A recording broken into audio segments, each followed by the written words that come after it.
2014-2016 मध्ये हा व्यवहार सासोरीचा सुरू झाला.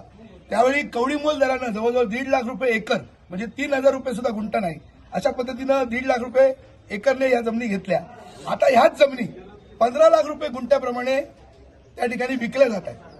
म्हणजे काही एजंट त्या ठिकाणी आले, त्यांनी त्या ठिकाणी एका कंपनीशी एमओयू केला आणि त्या ठिकाणी 12 लाख रुपयाने तुम्हाला मी शेतकऱ्यांकडून घेऊन देतो, मला 12 लाख रुपये एकरी द्या आणि शेतकऱ्यांकडून मात्र 1.5-2 लाख रुपयाने एकरी जमीन घेतल्या गेल्या आणि 12-14 लाखांनी त्याला विकल्या गेल्या. पण आज ते ओरिजिनल कंपनी ज्या पद्धतीनं त्याचे 2 कोटी 4 कोटी रुपये एकरी करते आणि त्यामुळे फार मोठी आर्थिक जी उलाढाल आहे, गैरव्यवहार आहे, जो काळा पैसा आहे हा या सगळ्या या व्यवहारामध्ये आलेला आहे. आणि म्हणून पैसे आले कुठून, खरेदी कशी झाली, विक्री कशी झाली, परत ते जमिनी कशा दुसऱ्यांना त्या ठिकाणी विकल्या जातात, या सगळ्याचा आर्थिक व्यवहाराची चौकशी व्हावी आणि यांच्यावर त्या ठिकाणी आर्थिक गुन्हा ईडी या ठिकाणी ईडीची चौकशी होऊन आर्थिक गुन्हा दाखल व्हावा ही आमची मागणी आहे.